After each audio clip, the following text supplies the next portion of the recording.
오늘 아침 우리 같이 묵상하면서 은혜 나누실 하나님의 말씀은 구약성경 출애굽기 19장 5절로 6절 말씀입니다. 세계가 다 내게 속하였나니 너희가 내 말을 잘 듣고 내 언약을 지키면 너희는 모든 민족 중에서 내 소유가 되겠고 너희가 내게 대하여 제사장 나라가 되며 거룩한 백성이 되리라. 너는 이 말을 이스라엘 자손에게 전할지니라. 아멘. 성도 여러분, 하나님께서는 이스라엘 백성들이 당신의 인도하심을 따라 시내 광야에 도착했을 때 모세를 시내산으로 불러 오늘 우리가 읽은 말씀을 하셨습니다. 세계가 다 내게 속하였나니 너희가 내 말을 잘 듣고 내 언약을 지키면 너희는 모든 민족 중에서 내 소유가 되리라. 하나님께서는 왜 모세를 통하여 이스라엘 백성들에게 당신의 말을 잘 듣고 당신의 언약을 잘 지키라고 하시는 것일까요? 또 하나님께서는 이스라엘 백성들이 당신의 말씀을 잘 듣고 당신의 언약을 잘 지키면 당신 나라의 제사장을 삼으시고 당신의 거룩한 백성이 되게 하신다고 하셨을까요? 하나님의 나라의 제사장이 된다는 것은 무엇을 말하는 것일까요? 하나님의 거룩한 백성이 된다는 것은 무엇을 말하고 있는 것일까요? 왜 하나님의 말씀을 잘 듣고 하나님의 언약을 지켜야만 하나님 나라의 제사장이 되고 하나님의 거룩한 백성이 되는 것일까요? 성도 여러분, 성도가 이 물음의 해답을 바로 할 때 이스라엘 백성들의 잘못된 길을 떠나 진정한 하나님 나라의 제사장으로서 하나님의 거룩한 백성으로 이 세상을 살아가며 하나님의 뜻을 이루는 성도의 삶을 살 수 있는 것입니다. 우리는 먼저 하나님께 죄를 범한 사람들을 향하신 하나님의 계획과 뜻을 바로 알아야 합니다. 하나님께서 죄를 범한 아담과 하와에게 가장 먼저 하신 일은 아담을 부르신 것입니다. 아담아, 내가 어디 있느냐? 하나님을 피한 아담에게 당신의 음성을 들려주시고 그를 찾으신 것입니다. 하나님께서 죄를 범한 아담과 하와에게 두 번째 하신 일은 자신들을 미혹한 뱀의 머리를 여자의 후손으로 그 머리를 상하게 하실 것으로 희망을 갖게 하신 것입니다. 하나님께서 죄를 범한 아담과 하와에게 세 번째 하신 일은 고통을 주신 것입니다. 하와에게는 산고의 고통을, 아브라함에게는 땅의 소산을 얻기 위한 수고의 고통을, 그리고 아담을 취한 흙에게는 가시나무와 엉겅퀴를 내는 저주를 주신 것입니다. 하나님께서 죄를 범한 아담과 하와에게 네 번째 하신 일은 생명의 유한성을 주신 것입니다. 하나님께서 죄를 범한 아담과 하와에게 다섯 번째 하신 일은 그들이 눈이 밝아져 자신들의 벗은 몸을 보고 수치를 느낄 때 짐승을 잡아 그 가죽으로 옷을 만들어 그 수치에서 벗어나게 해주신 것입니다. 하나님께서 죄를 범한 아담과 하와에게 여섯 번째 하신 일은 에덴 동산에서 쫓아내신 일입니다. 그렇다면 하나님께서는 왜 이런 일들을 아담과 하와에게 하셨을까요?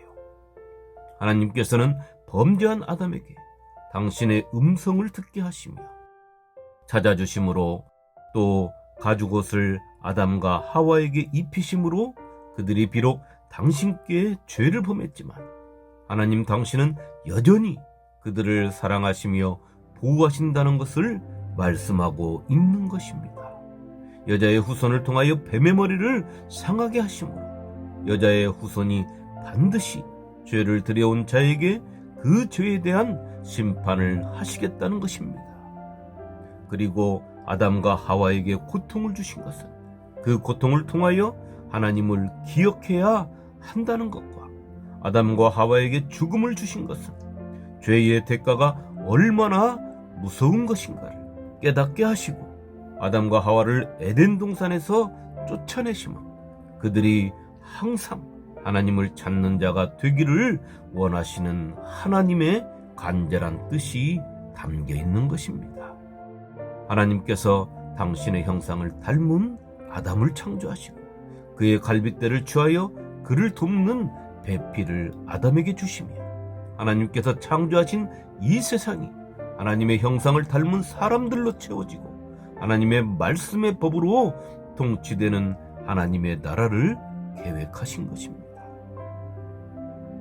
하나님이 그들에게 복을 주시며 하나님이 그들에게 이르시되 생육하고 번성하여 땅에 충만하라. 땅을 정복하라. 바다의 물고기와 하늘의 새와 땅에 움직이는 모든 생물을 다스리라 하시니라. 창세기 1장 28절 말씀입니다. 이것을 위하여 하나님께서는 아브라함을 택하시고 갈대아 우르에서 불러내셨으며 하란에서 가나안 땅까지 인도하셨으며 아브라함의 씨를 통하여 민족을 이루시고 그 민족에게 하나님의 법을 주시고 하나님의 제사장 나라와 거룩한 백성이 되게 하신 것입니다.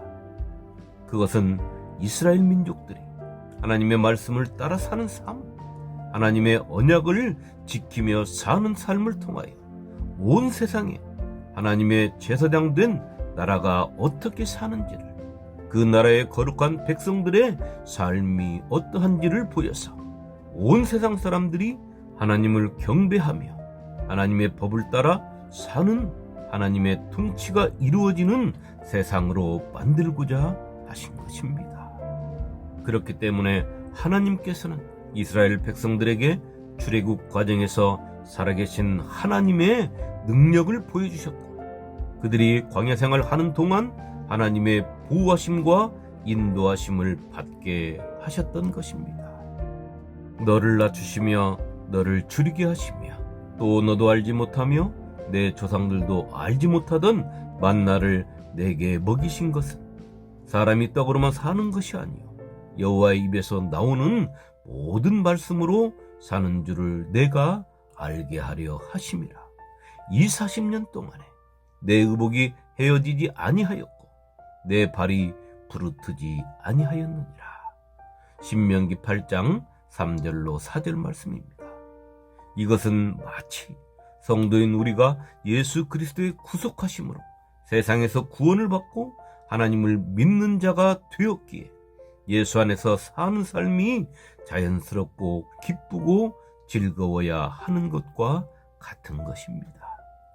이스라엘 백성들이 하나님의 법과 언약을 지키며 사는 삶이 그들에게 불편하고 부자유스럽고 그들을 힘들게 한다면 그들은 하나님 안에서 하나님의 나라, 천국을 사는 것이 아니라 이 세상에부터 지옥을 사는 삶을 사는 것과 같은 것입니다.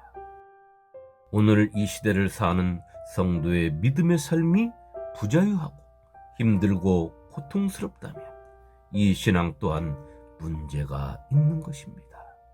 왜냐하면 이런 이스라엘 백성이나 성도는 하나님의 사랑보다 예수님의 은혜보다 세상의 것이 커졌기 때문인 것입니다. 그렇기 때문에 하나님의 사랑의 보호하심이 거추장스럽고 예수 그리스도의 은혜가 하찮게 여겨져서 신앙생활이 기쁘지도 않고 즐겁지도 않고 불편하고 힘들어지는 것입니다.